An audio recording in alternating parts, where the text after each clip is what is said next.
Right, and we're back. Well, this is the first one. This is, I guess, the first episode of the podcast we're going to start, which I don't have a name for yet. Um, but we'll come up with a name. We're going to talk about all sorts of different things. In this case, we're going to talk about libertarianism and should they have voted for Trump or not, libertarians.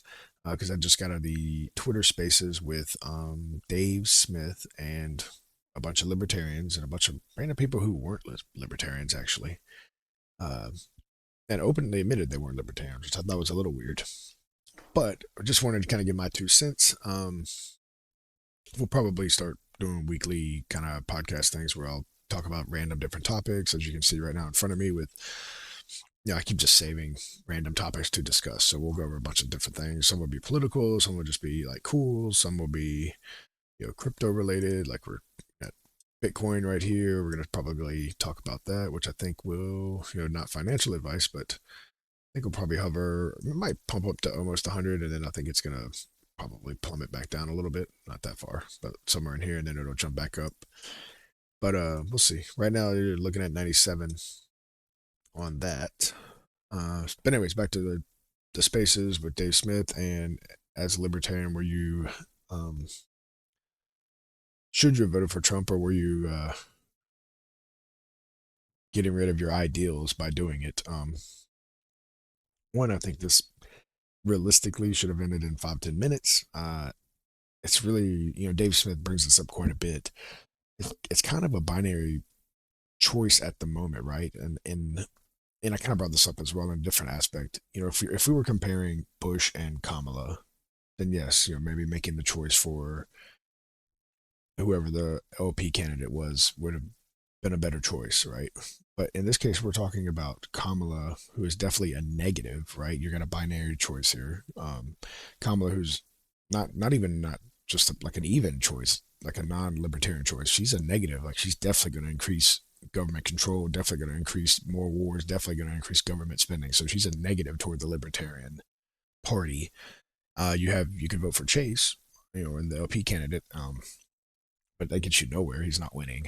And to be quite honest, I don't know if Chase is the libertarian I would want to vote for, anyways.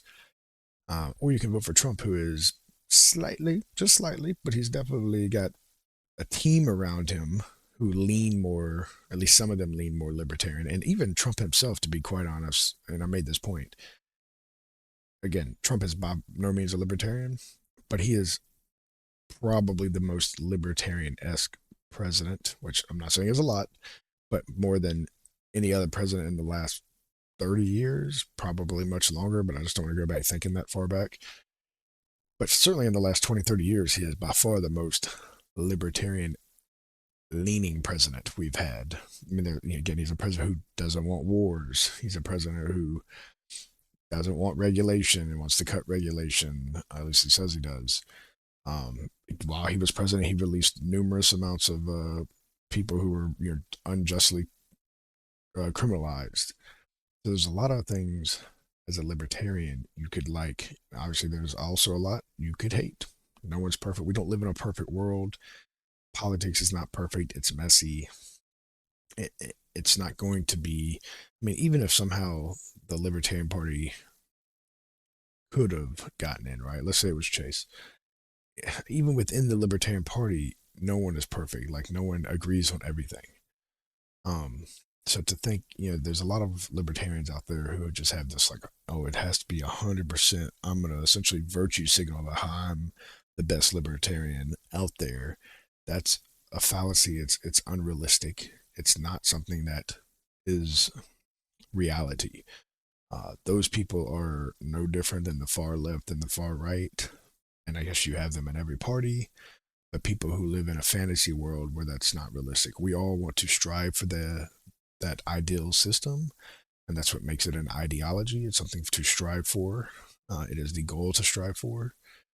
But in a real world, you will not hit that. In a real world, how do you make changes that will affect people's real lives and will make things better? And in that, you vote. The really only option there is to vote for Trump because you at least get something. And this is what Dave said as well, which I'm parroting right now. But I've also been saying it a bunch as well on X. That I mean, at least with that option, you get something, it's better than nothing. Even if he can do one little smidge, you know, of something, then it's good. And I think he will. I mean, I think in some, I mean, just announcing Doge alone, I think is huge. I mean, Doge alone, if even if they can just make the waste in the government transparent, is huge. I mean, that's we got that right here. We're spending $6.16 trillion. Total revenue is 4.47. We need to get that back even. If you're not back even on that, that is a problem. And so if Doge can at least shed some light on that and bring that back, then Trump was the right move here for any libertarian who's worth his salt, any libertarian who's not being disingenuous.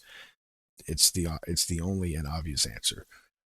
The other quick thing that I don't think some libertarians are realizing, because one, some libertarians are like very much like, no, you need to vote pure libertarian, but you also understand you need to grow the party if you ever want to get to a situation where a libertarian could actually get elected. Well, one, you should also, the local level, very huge, very big. A lot of people brought that up, and I completely agree.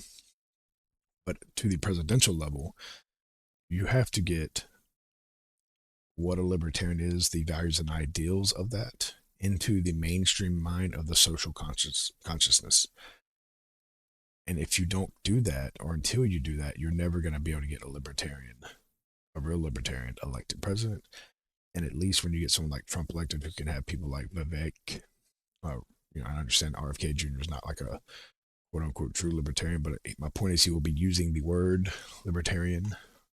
He will be using ideas that are some libertarian ideas.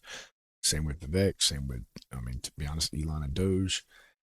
That means you're getting this in a way that's hasn't been this big since, Ron Paul did it really, really big in '08, which is, I read Ayn Rand's book. And I think it was a combination of that plus Ron Paul that kind of brought me into the libertarian ideology. Um, so I think that you can't short how big that is too. I mean, down the road, these next 4 years, if these ideas can start perforating into the social consciousness, then you can grow the Libertarian Party, right? Then if you can go from whatever it is, I'm just going to throw a random number out there, but let's say 5 million, then maybe in the end of 4 years, all of a sudden you're at 20 million, right? Because exponential, you mean everyone should be hearing a lot more about it, right? You have people like Dave Smith and his podcasts and other podcasters who can get these ideas out. And the more you grow that party and the more you can reach more people in that party, even if you can't, you only get a little bit now with Trump's administration, but maybe you also start a snowball effect where 30 years from now, you can get an actual libertarian, someone like a Javier who can come in and just start, axing government spending and a bunch of corruption. Um, I don't think they're counting that, and they shouldn't discount that. So that's kind of my thought process on the spaces tonight with Dave Smith, and why I think Trump as a libertarian is probably the better choice to pick. Not saying you should or shouldn't. I don't think Dave was pushing anyone to or not to, but I don't. I think it's a fallacy to think that that wasn't, as a libertarian, by far the better choice to pick. In this specific election, again, we're talking whatever, some imaginary election where it was Bush and Kamala, then yes, by all means go LP, because Bush and Kamala are the same person. You're not getting anything. Kamala and Trump are not the same person. Trump is, whether he knows it or not, has clearly become the anti-establishment versus the establishment. And even if he can crack some anti-establishment ideals into that, then libertarians have won. So my 2 cents. We'll probably just end it short there tonight and just have it on that one topic, as opposed to the myriad of other topics I'm coming up with down the road. But we'll talk about more, again, crypto, different things, and so on and so forth. Other than that, y'all have a good night, and I will talk to you later.